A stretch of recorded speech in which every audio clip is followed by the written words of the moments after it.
पंचतंत्र की कहानी, व्यापारी का पतन और उदय। एक शहर में कुशल व्यापारी रहता था। शहर के राजा को उसके गुणों के बारे में पता था और इसलिए उसने उसे राज्य का प्रशासक बना दिया।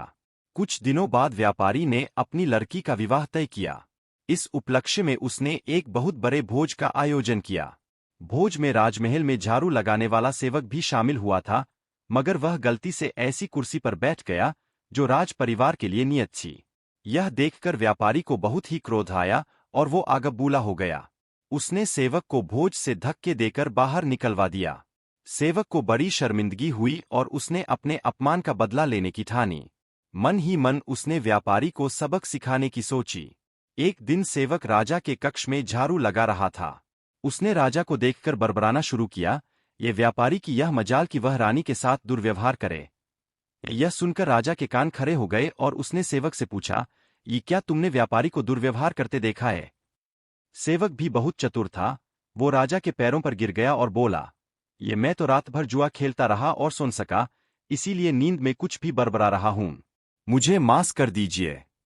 राजा ने उस वक्त तो कुछ नहीं कहा, लेकिन कहीं न कहीं उसके मन में शक का बीज तो बोया जा चुका था।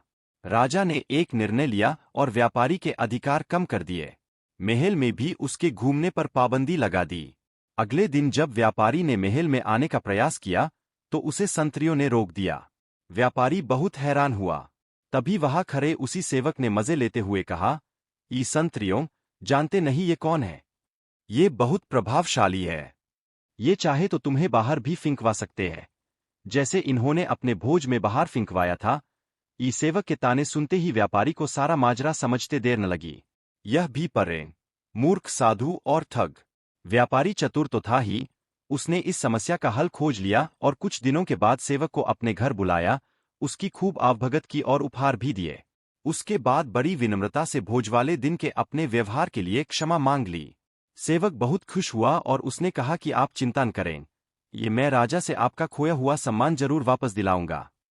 अगले दिन राजा के कक्ष में झाड़ू लगाते हुआ वो फिर से बड़बड़ाने लगा, ये हे भगवान, हमारा राजा तो इतना मूर्ख है कि वह गुसलखाने में खीरे खाता है। यह सुनकर राजा क्रोधित हो उठा और बोला, ये मूर्ख, तुम्हारी ये हिम्मत! तुम अगर मेरे कक्ष के सेवक न होते तो तुम्हें नौकरी से निकाल देता। ये सेवक फिर से राजा के चरणों में गिर गया और दोबारा कभी न बड़बड़ाने की कसम खाई।